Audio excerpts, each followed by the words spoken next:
Assalamualaikum warahmatullahi wabarakatuh. Halo semuanya, perkenalkan nama saya Rizky Asmi Fadila dengan NPM 2209020310 dari kelompok 1 kelas TIB 2. Di video kali ini, saya ingin menjelaskan mengenai seputar UML, mulai dari pengertian, manfaat, hingga versi-versi pada UML.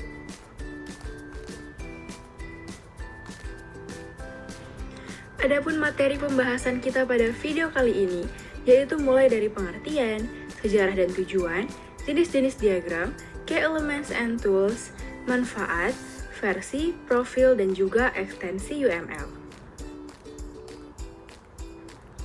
Baiklah, kita akan mulai dari yang pertama, yaitu pengertian UML.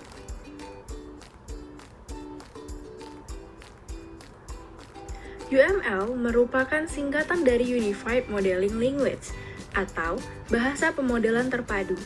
UML adalah sebuah bahasa standar yang digunakan dalam rekayasa perangkat lunak untuk menggambarkan, merancang, dan mendokumentasikan sistem perangkat lunak. UML digunakan untuk membuat model visual yang membantu dalam pemahaman, analisis, dan komunikasi tentang berbagai aspek dari sistem perangkat lunak, termasuk struktur, perilaku, dan juga interaksi antar komponen sistem.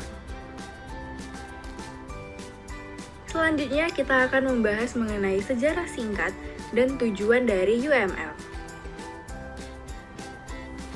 Jadi, UML dikembangkan pada pertengahan tahun 1990-an atau sekitar pada tahun 1994 dan 1995 melalui kolaborasi sejumlah insinyur perangkat lunak dan organisasi terkemuka.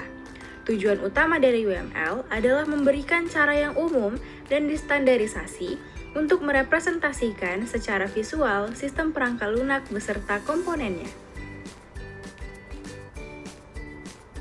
Selanjutnya, kita akan masuk ke pembahasan mengenai diagram-diagram pada UML.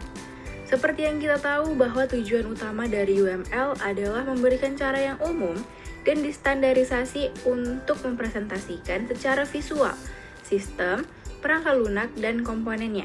Maka UML tidak lepas dari yang namanya diagram. Pada UML terdapat beberapa jenis diagram, yaitu yang pertama adalah diagram kelas, yaitu diagram yang mampu merepresentasikan struktur statis dari suatu sistem, termasuk kelas, atribut, dan juga hubungan. Selanjutnya adalah diagram use case, yang menunjukkan bagaimana pengguna berinteraksi dengan sistem dan berbagai use case-nya. Selanjutnya adalah diagram urutan, yaitu diagram yang menggambarkan interaksi antara objek atau komponen dalam sistem sepanjang waktu. Selanjutnya, ada diagram aktivitas, yaitu diagram yang memodelkan alur aktivitas atau proses dalam suatu sistem.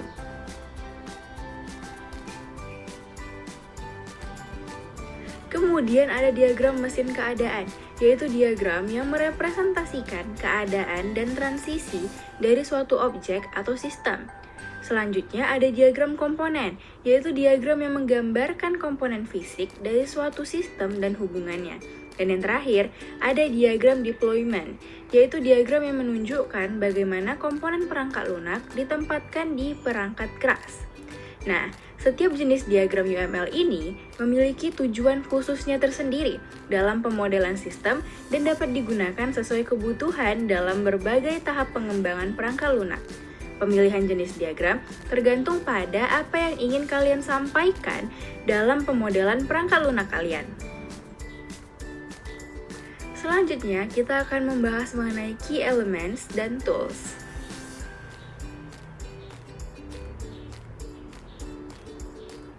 Terdapat beberapa elemen kunci yang digunakan untuk memodelkan berbagai aspek sistem perangkat lunak dan sistem lainnya. Di antaranya adalah, yang pertama ada kelas. Kelas yaitu mempresentasikan cetakan untuk objek termasuk atribut dan metode. Yang kedua ada objek, yaitu instansi dari kelas. Yang ketiga ada karakteristik atau properti dari suatu kelas yang disebut dengan atribut. Yang keempat ada metode, yaitu fungsi atau perilaku suatu kelas. Dan yang kelima adalah hubungan, yaitu koneksi antar kelas seperti asosiasi, ketergantungan, dan pewarisan. Kemudian ada tools atau alat pada UML. Dalam UML, alat mengacu pada perangkat lunak atau aplikasi yang digunakan untuk membuat, menggambar, dan mengelola diagram UML. Berikut adalah beberapa alat atau perangkat lunak yang populer digunakan dalam dunia UML. Ada Microsoft Visio, Enterprise Architect, hingga Draw.io, dan sebagainya. Kemudian kita akan membahas apa-apa saja manfaat dari UML. UML memiliki beberapa manfaat, diantaranya adalah yang pertama, UML membantu dalam memvisualisasikan dan mendokumentasikan sistem perangkat lunak yang kompleks. Yang kedua, meningkatkan komunikasi di antara anggota tim dan pihak-pihak terkait. Yang ketiga, diagram UML berfungsi sebagai cetakan untuk pengembangan sistem, sehingga membuatnya lebih mudah untuk mengimplementasikan dan merawat perangkat lunak. Dan yang keempat adalah UML diterima secara luas dalam industri perangkat lunak sehingga menjadi keterampilan berharga bagi insinyur perangkat lunak dan arsitek. Sekarang kita akan membahas mengenai versi, profil, dan juga ekstensi pada UML. UML telah mengalami beberapa revisi dan versi sejak awal kemunculannya.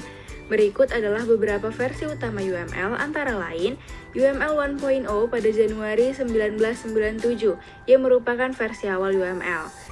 Versi ini yang memperkenalkan konsep dan notasi dasar untuk pemodelan sistem perangkat lunak.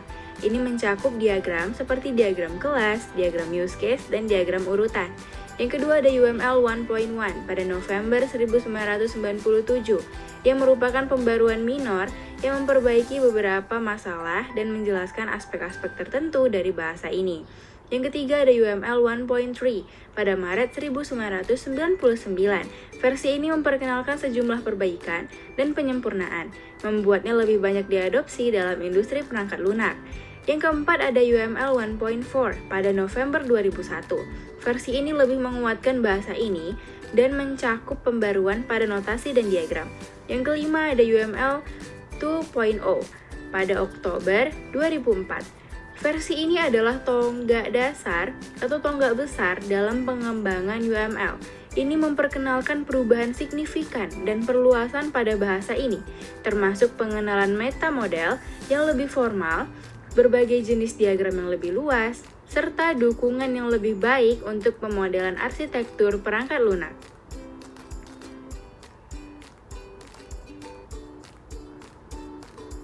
Selanjutnya ada UML 2.1 pada Agustus 2007.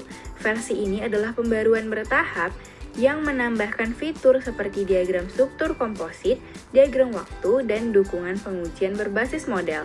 Yang ketujuh ada UML 2.2 pada Februari 2009, di mana versi ini mencakup peningkatan dan koreksi minor terhadap UML sebelumnya.